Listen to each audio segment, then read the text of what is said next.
আসসালামু আলাইকুম রহমতুল্লাহি ওয়া বারাকাতুহু। তো এই আসলে মেশিনটা আমরা আরেকটু উন্নত দিকে নিয়ে যাচ্ছি।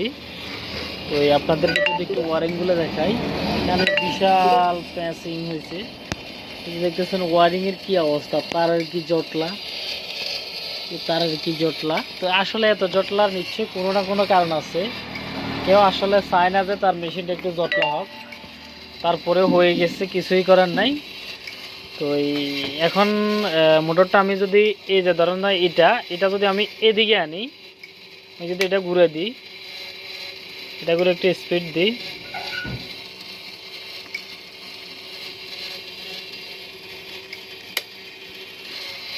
এই যে আমার মোটরটা দেখতেছেন এখন এখন কিন্তু এই যে মোটরটা দেখতেছেন এটা এদিকে ঘুরতেছে, অর্থাৎ এটার সাথে এটা একটা ফিনিয়াম যাবে। আর একটু কাজ বাকি রয়েছে, শুধু এখানে দুটো ফিনিয়াম সেট আপ করা, এই কাজটা বাকি রয়ে গেছে আমাদের। তো এটা যখন এদিকে ঘুরতেছে, তখন এটা এমনি এমনি ঘুরবে, তখন এটা কিন্তু এদিকে আসবে। তো এটা তারের গিয়াজ অনুযায়ী এখানে হাই স্পিড লো স্পিড কমানো যায়। এই যে দেখেন 0.1 এম্পিয়ার যদি আমি একটু বাড়াই, যে 1 এম্পিয়ার কারেন্ট আনতেছে। যে মানে আমার এই সাইডটা কত এম্পিয়ার কারেন্ট আনতেছে তা একটা এখানে দেখাচ্ছে আর কি। তো আমি এখন এটাকে দেখেন ডাইন দিকে ঘুরতেছে।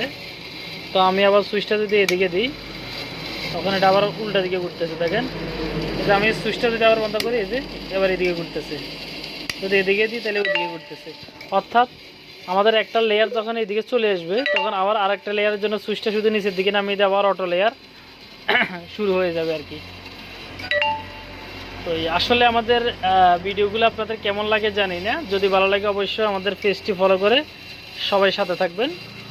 তো এই দেখা হবে নতুন কোনো ভিডিওতে আপনাদের সাথে আমাদের আবারও। তো আজকে এ পর্যন্ত, সবাই ভালো থাকেন, সুস্থ থাকেন, আল্লাহ হাফেজ। তো এই আরেকটা কথা বলি যাওয়ার আগে, তো এক ভাই বলছেন কয়দিনে একটা ট্রান্সফরমার তৈরি করবে। তো এই আমি 1000 ওয়াট ট্রান্সফরমার মানে হাতে তৈরি করছি, যেন আমার সর্বোচ্চ সময় লাগছে প্রায় আধা ঘন্টার মতো লাগছে এই মেশিনটা দিয়ে তৈরি করতে। তো আধা ঘন্টা যদি একটা ট্রান্সফরমার এই মেশিনটা দিয়ে তৈরি করা যায় খুব সংক্ষিপ্তভাবে, যেমন ধর আমি এখানে তার লাগাই দিয়ে বসে রয়েছি, শুধু কতক্ষণ পর পর আমার লেয়ার শেষ হলে আমি সুইচটা ঘুরিয়ে দিচ্ছি, আবার এদিকে ফেঁসে দিয়েছে। তো ভাই আমার পরিশ্রম হচ্ছে না ভাই, আমার আধা ঘন্টা সময় লাগলে কী হয়েছে বলেন। তো আমরা এখানে চাইলে আর স্পিড বাড়াইতে পারবো। আমরা যখন বিএলডিসি মোটর ইউজ করব তখন কিন্তু মেশিনটার স্পিড আরও বাড়বে। তো সামনে আসলে আস্তে আস্তে কাজ করতেছি, তো এটা আসলে উন্নতর দিকে আরও যাবে। তো এটা যত ফ্যাস হচ্ছে তত কিন্তু একটা একটা করে লেয়ার এখানে উঠতেছে, এই আর কি। তো সবাই ভালো থাকেন, সুস্থ থাকেন, দেখা হবে নতুন কোনো ভিডিওতে আপনাদের সাথে আমাদের আবারও। আসসালামু আলাইকুম রহমতুল্লাহি ওয়া বারাকাতুহু।